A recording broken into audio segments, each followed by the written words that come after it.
What if the most powerful inventions in human history never made it to you? Not because they failed, not because they were impossible, but because someone, very powerful, made sure they disappeared. We're talking about machines that could have changed everything, energy sources that threaten empires, discoveries so dangerous, the people who created them were silenced, discredited, or simply erased. History books are written by the winners, but what about the inventors who lost?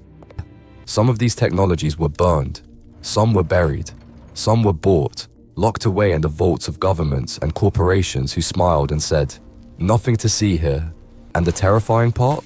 A few of them were destroyed not because they didn't work, but because they worked too well.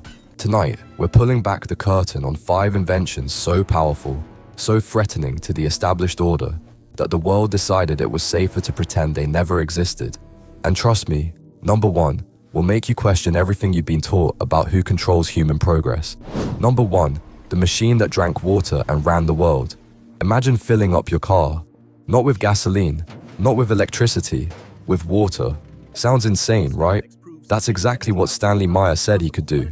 In the 1980s, this Ohio-born inventor shocked the scientific world by claiming he had built a car, a dune buggy, actually, that ran entirely on water as fuel.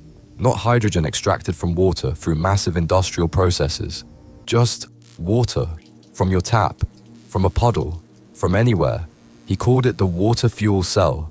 The concept: split water molecules using far less energy than it produced. A process mainstream science said was flat out impossible. But here's where it gets dark. Meyer demonstrated the car, publicly, multiple times. Journalists watched it run, engineers examined it, while the Patent Office, one of the most skeptical institutions on the planet, granted him the patent. Oil companies came knocking. They reportedly offered him $1 billion to hand over the technology. He refused. He said, and I quote, "It's not for sale to the oil cartels." Then in 1998, Stanley Meyer went out to dinner at a restaurant in Grove City, Ohio. He took one sip of cranberry juice, ran outside, collapsed in the parking lot, and with his dying breath, reportedly looked at his brother and said, "They poisoned me." He was 57 years old. The technology vanished, patents buried, prototypes gone. Coincidence? Maybe, but the oil industry posted record profits the very next year. Number 2. The tower that would have given free energy to the world. Picture this. The year is 1899. A man stands alone in a Colorado field. Lightning is crashing from a massive metal tower he built himself. Artificial lightning, controlled, manufactured. The neighbors thought he was insane. He was actually decades ahead of every scientist alive. His name, Nikola Tesla. And he wasn't just experimenting with electricity. He was trying to give it away, for free, to everyone on Earth. Tesla believed energy was like air, something that should flow freely across the planet. No wires, no power companies, no electric bills.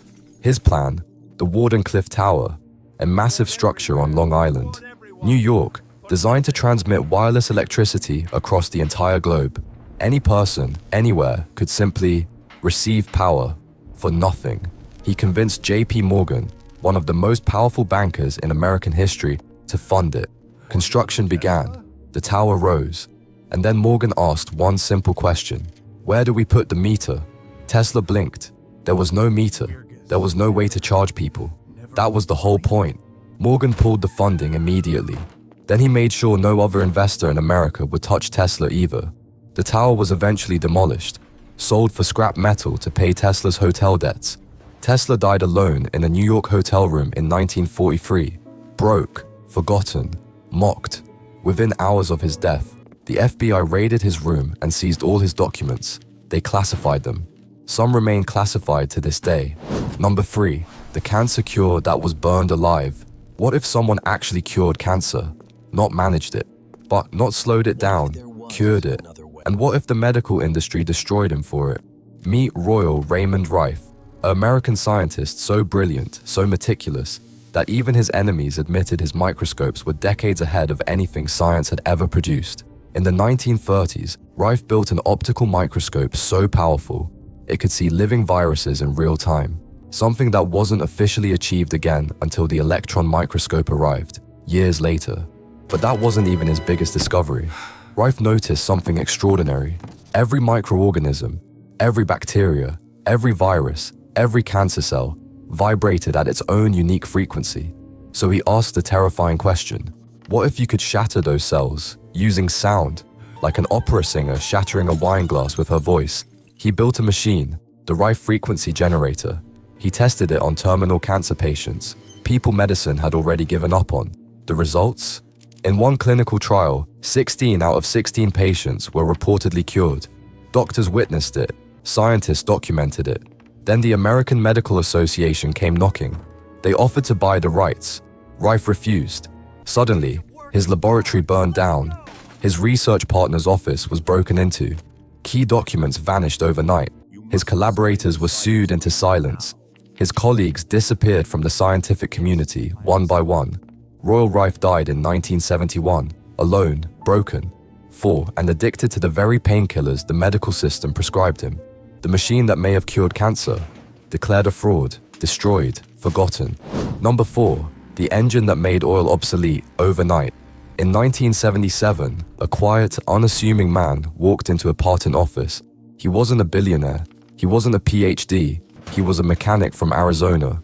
His name was Tom Ogle, and he had just built a carburetor system so efficient it made the entire oil industry look like a complete scam. His device, the Oglemobile, was a modified Ford Galaxy, a massive, heavy, beat-up American car, and it ran 100 miles on a single gallon of gasoline. Not 30 miles, not 50 miles, 100 miles per gallon. He demonstrated it publicly. Journalists drove it themselves. Engineers examined the engine and found no hidden tanks, no tricks, no smoke and mirrors. An oil company executive reportedly watched the demonstration in complete silence, then quietly left the room. One Tom Ogle was suddenly everywhere. Newspapers, TV shows, magazine covers. Shell Oil offered him $25 million to license the technology. He refused, said he wanted to release it to the public directly. Then the offers stopped. The journalists stopped calling. The engineers stopped returning his messages. And Tom Ogle, a healthy man in his late 20s, suddenly developed a mysterious dependency on alcohol and prescription drugs.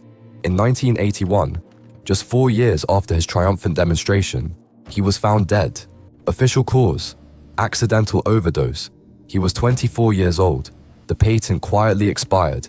The technology was never reproduced, and global oil consumption has increased every single decade since. Funny how that works. Number 5, the ancient power source. That shouldn't exist. Everything we've talked about so far happened within the last 150 years. But what if suppressed technology isn't just a modern problem? What if it goes back thousands of years? Welcome to the story of the Baghdad battery. In 1938, a German archaeologist named Wilhelm König was sorting through artifacts in a Baghdad museum basement. He found something that made his hands go cold. A small clay jar, about 5 inches tall, sealed with asphalt. Inside, a copper cylinder. Inside that, an iron rod. If you filled it with an acidic liquid, like vinegar or lemon juice, it generated electricity. This jar was dated to 250 BC, over 2,000 years before Alessandro Volta supposedly invented the battery in 1800. Scientists tested replicas. They worked perfectly, produced up to 1.1 volts of clean electric current. So the question that nobody in mainstream archaeology wants to answer is this: what were ancient people generating electricity for? Electroplating, sacred rituals, something we haven't even imagined yet. Because here's the part that keeps historians up at night. They didn't find just one, for they found dozens, scattered across ancient Mesopotamia, all identical, all functional, a civilization that apparently understood electrical current, and then somehow forgot. Or maybe they didn't forget. Maybe someone made sure the knowledge disappeared.